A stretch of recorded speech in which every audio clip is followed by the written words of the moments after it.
Dehydration and performance. How does essentially dehydration affect performance? There's two types of dehydration. The first is referred to as voluntary dehydration, and that essentially involves athletes that need to make a specific body weight to compete.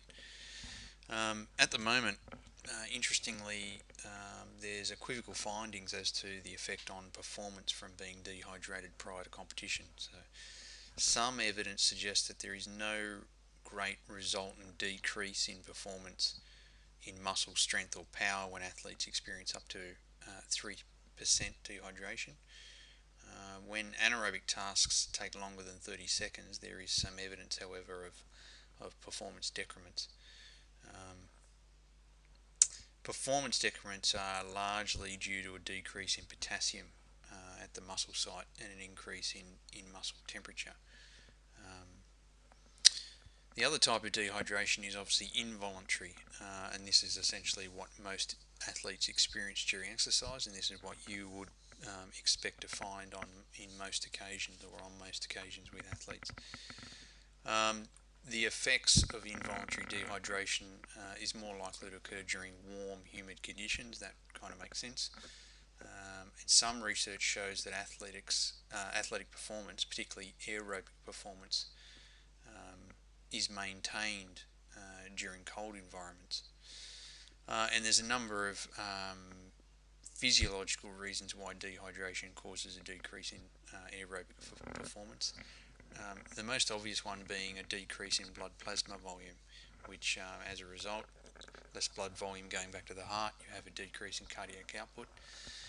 You have less blood flow to the skin and muscles, so you have an issue with the thermoregulatory response, and as a result of that may well produce reduced sweating and therefore a resultant rise in core body temperature. So athletes that essentially have to make weight and are involved in repetitive events rather than a single event are obviously most at risk. Um, Jockeys are interesting insofar as if they have a couple of rides within one day, whilst they are allowed to obviously eat and drink during the day, if their last ride of the day is their lowest body weight that they must achieve, then they know they obviously can't consume anything during the day, even if they have ridden 3 or 4 or 5 races. And they're a fairly extreme example of how dehydration can occur and the restrictive nature of their sport in terms of being able to drink whenever they want. Um, Carbohydrate replacement is equally important due to dietary restrictions to make weight. Um, and in some cases, particularly in sports where you have to make weight, sports drinks are usually promoted because of the benefits of carbohydrate and electrolytes that come, which you obviously miss out on if you are simply drinking plain water. Some athletes can lose up to about 2 to 3 litres in sweat per hour. Again, this varies according to the individual. So, a 70 kilo male, around 2.5 litres, represents about a 3.5% dehydration in 1 hour. Now, if that were to occur and you were starting to see that pattern during training, as I've mentioned before, aggressive kind of strategies are required to try to replace that fluid loss. You'd be promoting a kind of a carbohydrate and sodium solution to be consumed, and you'd essentially be promoting what they refer to as 150% of post-exercise fluid deficit over the 4 to 6 hours post-exercise. So that means that whatever their fluid loss is, you'd be requiring or asking the athlete to consume 150% of the amount of fluid that you estimate they have lost over the next 4 to 6 hours to replace, particularly for those athletes that are engaged in activities where they have to perform maybe later in the day, or they then have to perform the next day, etc., where they don't have 3 to 5 days or whatever off to recover.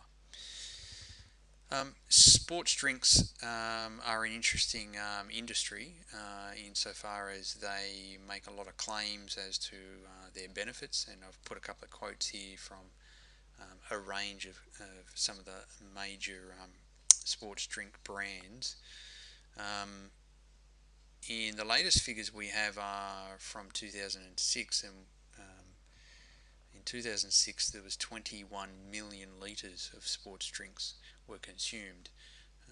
The latest commentary on it is that figure is expected to be a lot higher, and sports drinks are pretty common. And for elite athletes in particular, they actually have a role to play, and they can be quite beneficial. As I've stated there, they're designed to basically deliver a balanced amount of carbohydrate and fluid to promote refueling. And so for a lot of elite athletes or sub-elite athletes, they actually have a role to play. The issue, however, is for the 10-year-old kid who plays 1 hour soccer on the weekend, essentially during the game does a lot of standing around because it's a pretty low level soccer, park soccer, but makes sure that he drinks his 600 or 750 ml of Powerade at the end of the game because that's what he sees all the top level athletes doing.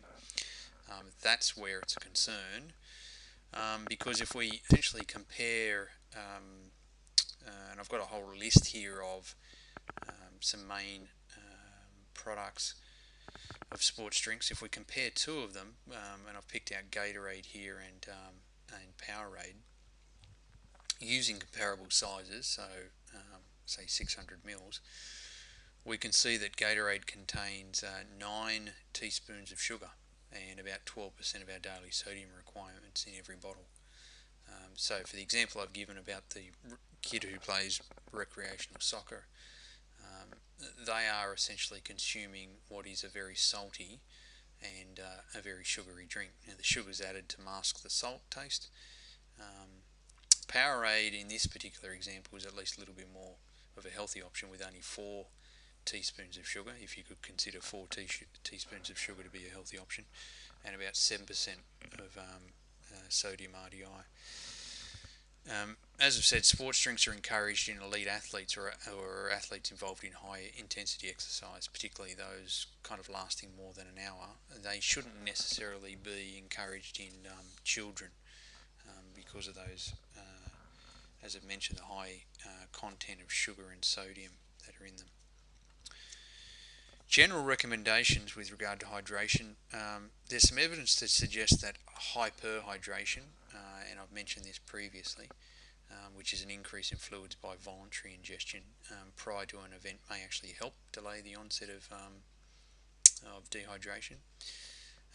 It's really only relevant, these hyperhydration strategies are really only relevant for exercise that occurs in hot environments and involves in excess of about 2 to 3 hours of constant exercise with limited opportunities to rehydrate. But generally, water consumption will be sufficient for events that last less than about 1 to 2 hours in duration. And the consumption of carbohydrate and an electrolyte solution is recommended for prolonged activities that are greater than 2 hours in duration.